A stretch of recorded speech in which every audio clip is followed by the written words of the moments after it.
こんにちは。お待たせしました。今回からついにタイムアタック編ですね。最初に言うのですが、本作のタイムアタックは S ランク基準タイムが厳しく、なんと、コースによっては、ランキング上位常連のプレイヤーが頑張っても S のノルマから3秒程度しか短縮できていない場所もあります。なので、これを見れば、簡単に S ランクとはいかないと思います。ですが、特定の動きの癖が強いようなガジェットの使用は、できる限り控えますし、現状のランキング上位のような高度な動きも要求しません。基礎的な動きに慣れていきましょう。かなりギリギリな場所もありますが、その分、操作はある程度簡略化できていると思います。ガジェットに関しても一例です。意外な組み合わせでも短縮できる場合があります。いろいろと試してみるといいでしょう。キャラに関してですが、基本的には上位に従って、この動画だとシャドウ、ナックルズ、ミクで大半を攻略します。シャドウは、特に、ステータスに無駄がないので、どうしても頼りっぱなしになってしまいましたね。好きなキャラで頑張りたいって人も多いかもしれませんが、実際のところは、シャドウやミクに頼るのが良いと思います。特に、1秒から2秒ぐらい足りない場合は使うとあっさりいけることが多いです。また、マシンやガジェットですが、基本的に、有料コンテンツや期間限定配布のものは使わないようにします。どの時期で始めても役に立つ動画にしたいですからね。さらに縛りを強化しており、マシンパーツは、異なるネームの組み合わせ不可。購入は、一番安いパーツのみに絞っています。レースパークの報酬は、チケット消費なしで手に入るため使います。タイムが足りない場合は、ランキングを見て、上位層に好まれているパーツを購入し、その組み合わせを作ってみてください。多分、動画よりもいい記録が出ると思います。前もって言いたいことはこれぐらいですかね。それではそろそろ始めましょう。今回は、ウィスプグランプリとブーグランプリのコースを攻略していきますよ。ちなみに、スーパーソニックスピードは、ソニックスピードの攻略が一通り終わった後になります。ドンパグランプリに関しては、テスト版で攻略動画を出したのですが、ノルマタイムとかに変化がなかったため、そちらを参考にしてください。最初のコースはメタルハーバー、細い道のショートカットを3回決める必要がある上に、曲がり方が悪いとタイムロスになるので、綺麗に曲がる必要があり、結構厳しいです。キャラはシャドウ、マシンはハンドリングタイプのリップスパイダー、ガジェットはエアトリックボーナス、超高速エアトリック、リングゲットダッシュ、ゲットダッシュミニです。リングを早々に100枚にしましょう。最初はリングを集めるためラインガイドに従って動きます。入力は左を参照、R がアクセル、L がドリフトで、丸がブレーキです。2周目からはこっちに来ないので、左のブーストを取りに行きます。引き続きラインガイドに従って動きます。リングが溜まった後も、ゲットダッシュのおかげで速度が増すので、辿っていきましょう。右側にブーストがあります。2周目でもいいですが、3周目は拾えないので、2周目ミスした場合は取り返しがつかないです。できれば1周目で回収しておきましょう。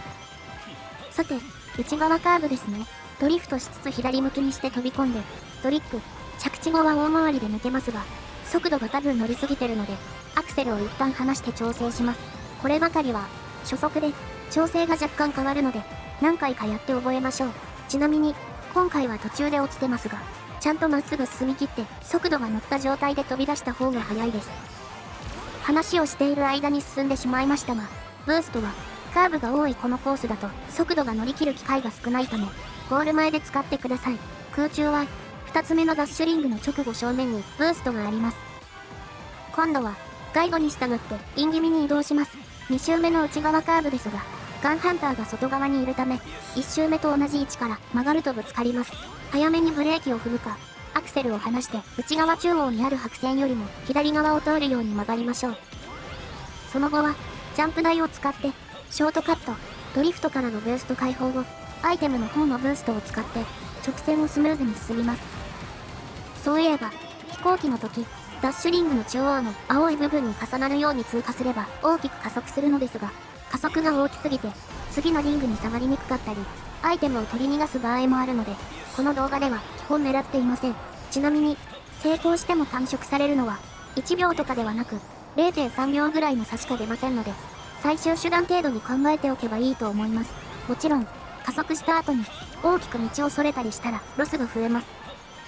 3周目の内側カーブですが、ガイドに従うとガンハンターに直撃するので、1周目と同じく、大回りで、白線よりも右側を走ります。ゴール前はダッシュパネルがあるので、カーブの終わりで落とした速度を取り戻すためにブーストを使ってしまいましょう。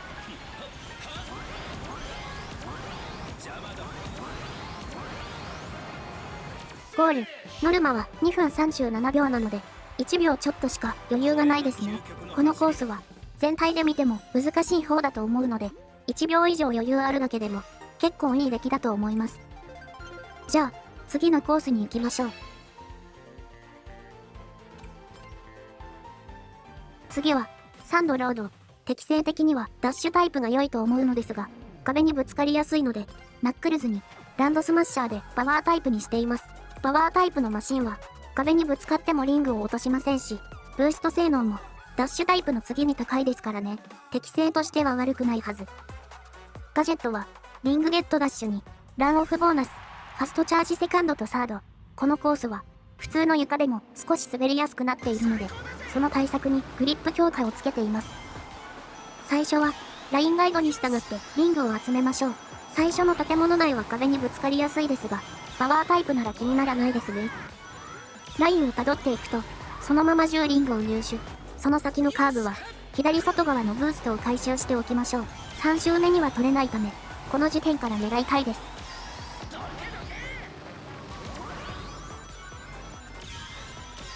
この先のカーブにも、左外側にウィスプがあるので、回収、3周目まで回収可能ですが、以降は、手前側のダートを抜けてショートカットしたいので、1周目で必ず取ってください。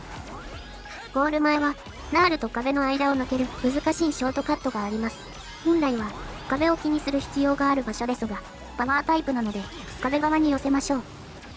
2周目、右側のウィスプを回収したら、すぐ使ってダートを通ってカーブをカット。建物内は今度は下ルートです。ラインガイドに従って動きましょう。その先も、しばらくラインガイドに合わせて動きます。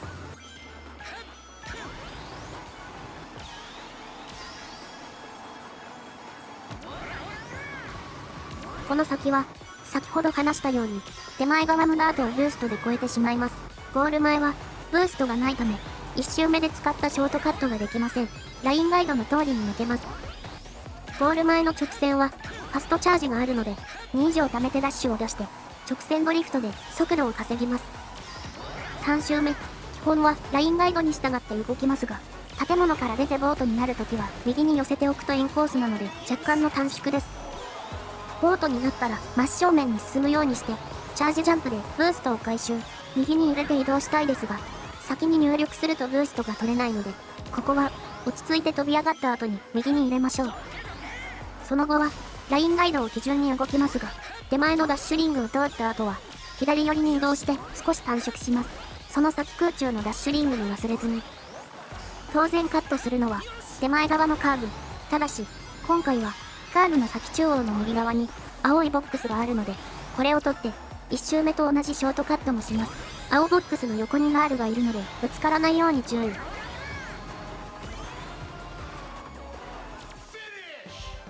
ゴール、またしても結構ギリギリなんですが、うまくできるならダッシュタイプで余裕なはず。ただし、滑りやすいので、壁回避は、できてもナールに激突とかしないように注意ですね。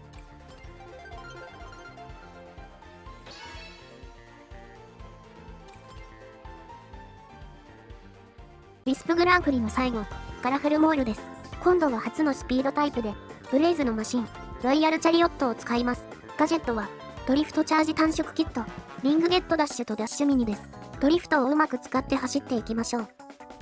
最初は、ラインガイドに従ってリングを拾いますが、最小上に行くように指示が出たら右に移動します。途中切り返して、5リングを取った後に、レベル3ブーストが出せるとよし、次のエスカレーターは右側に上がります。その先はリングをたどりつつ、上には行かないように。その先もラインガイドに従って移動するだけでいいです。スピードなので、100リングにするのが一番大事。ゴール前のショートカットに使うので、途中にあるウィスプも忘れず拾いましょう。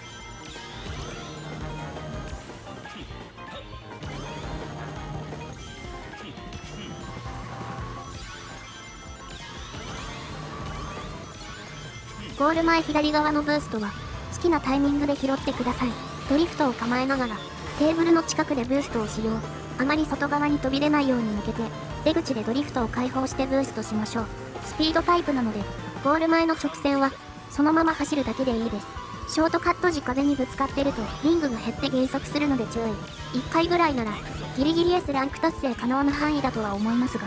避けたいですね。今度は、ガイドに従って上に行きます。ジャンプするとき、右側にブーストがあるので取りましょう。2周目からは上に向かいます。ドリフトを構えながら、左側にあるダッシュリングに入り、トリックも挟んでブーストをかけます。着地したら、さらに下の段に折れて、また、トリックやドリフトでブースト。1周目と同じく、ゴール前は、ドリフト構えのからブーストが抜けます。スピードタイプなので不要と判断し、右側を通っていますが、左側のブーストは、下ルートのダートを越えるのに使えるので、案外悪くないかも。ダッシュタイプとかで走る場合は、ぜひ使いたいですね。あと、3周目は限定ルートがあり、ブーストも取れるのですが、実は、そのルートに入ること自体がかなりのロスです。ガイドに従うとタイムが足りなくなる罠ですね。よって、最後の部分は、2周目と同じように進みます。ダッシュリングの加速がありがたいですね。あとは、壁にぶつかったり、ダートの場所に落ちなければ、問題なくタイムは足りると思います。ちなみに、比較対象となる記録はダッシュタイプで出しました。ブースト連発戦法だったのですが、鉄と壁にぶつかることもあったりで、あんまり効果なかったですね。極めると、ダッシュタイプでひたすらドリフトですが、難しいと思うなら、今回のように、スピードタイプも意外とやれます。コースの特性とかに合わせて選んでみましょう。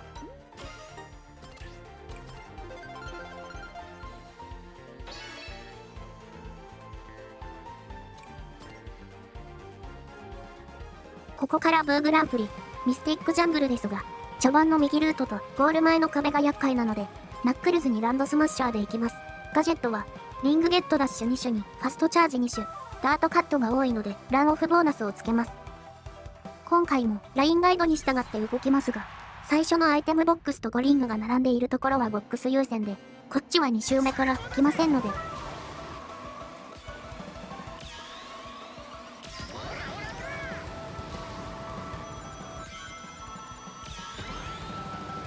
ガイドの通り左側を通りますが、ブーストを回収してください。ゴール前と2周目開始直後の2連続でブーストを使いますので、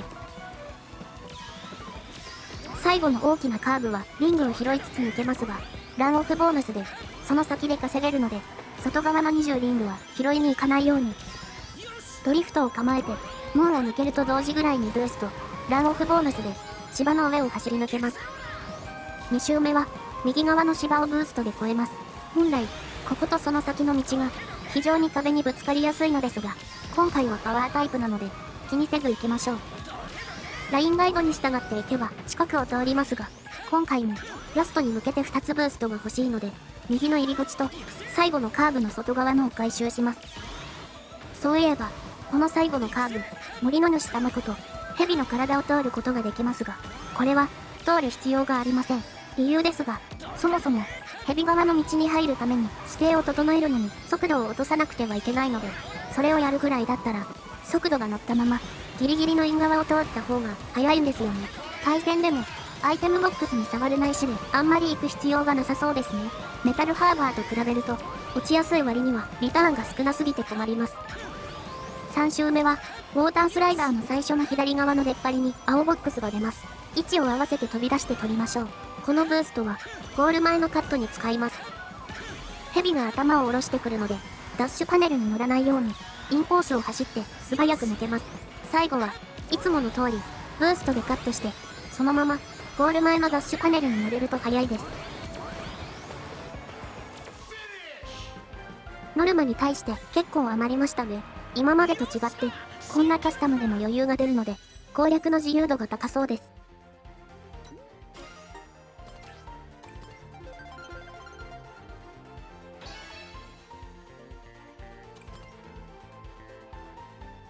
次はアポトス。狭いのでパワータイプと言いたいですが、タイムが厳しめなので、ここは最終手段に近いダッシュタイプ解禁。シャドウにタイプ J ヨータ。ガジェットはゲットダッシュ。ファストチャージ2種。ランオフボーナス。スタート成功ボーナスです。初速確保が大事。最初は、ラインガイドに従って走って、大丈夫。リングを集めましょう。ブーストを取りに行っていますが、しばらく使わないので2周目でもいいです。ガイドに従うと言いましたが、この階段は、リングを取ったら、右に移動して、次の階段も登ってリングを集める方がいいかも。こっちのブーストは、2周目以降通らない道なので、必ず1周目で拾ってください。飛行機パートは、ダッシュリングを通ることを意識すれば大丈夫です。右側にブーストがありますが、2個持っている場合は無駄になるので取らないように。ちなみに、3周目は道が変わり取れなくなりますので、それまでに回収しましょう。ゴール前のカーブは、ブーストを使ってダートを走ります。ドリフトを構えて、カーブの終わりで道に戻れるようにしましょう。今回はダッシュタイプなので、ゴール前は直進ドリフトします。ファストチャージがあるので結構楽なはず。リングが減るので壁にぶつからないように注意。2周目からは、広場をブーストで抜けます。遅くなるので、橋のショートカットには行かないように、右側の隙間を抜けてそのまま直進して通路に入ります。この通路にあるブーストは必ず回収してください。3周目で同じようにここに来るために必要なので。1周目と同じく、最後のカーブはダート側を通ります。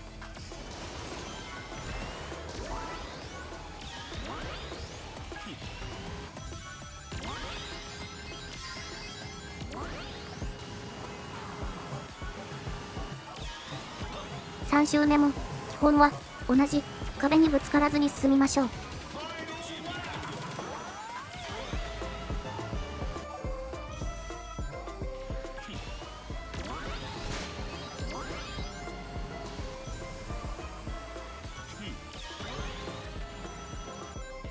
飛行機で渡った先が変化してます。今回は左側にブーストがあるので通り過ぎないように、ブーストは最後のカーブでダートを越えるために使いますが、今回は左右反転ですので、これも間違えないように。ゴール前は直進ドリフトよりもダッシュリングに入ることを意識したいですね。難しいと思いますが、何回か挑戦して慣れましょう。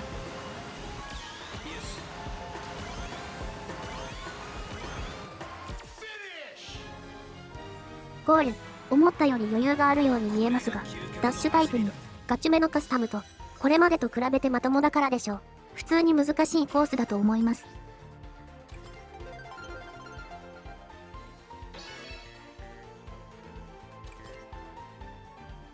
今回は、これで最後、ワンダーミュージアムです。断言します。この中で一番きついです。それどころか、全部のコースの中でも、ここが一番きついかも。理由は、まあ、後で色々話すとして、カスタムの話だと、またシャドウにタイプ J ヨータ、ファストチャージ3種、リングゲットダッシュミニ、スタート成功ボーナスです。本来は、切り返しやジャストチャージ関係を入れるのがベストですが、扱いが難しいので、基礎を大事にするこの動画では、あくまでも基礎的な動きでいきます。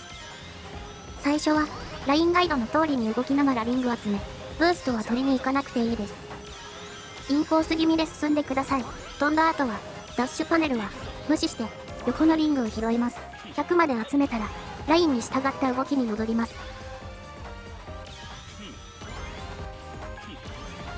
飛んだ後の曲がり角は、中央にあるブーストを回収してください。ラインは左側からになっていますが、ここは、あえて右にドリフト、解放してブーストした後に、また構えて、今度は、アイテムのブーストを使用。その先のカーブを、一番内側から抜けます。その先3つに分かれますが、1周目は、右のブーストを回収しに行くのがおすすめ。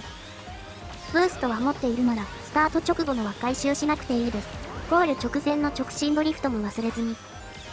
そういえば、このコースでは、全体的に、スティックではなく、キーの方で曲がっています。キーで曲がる利点なのですが、スティックは、倒した具合で曲がり、具合が調整できるんですが、キーの場合は、スティックの最大値と同じ力が瞬時にかかります。極端に内側に行きたい場合は、こっちの方がいいわけですね。ブレーキを踏んだり、アクセルを離せば、その分曲がりやすくなるけど、速度は落ちます。キーの場合は、減速せずにある程度曲げることができるので、慣れてきたら使い分けてみましょう。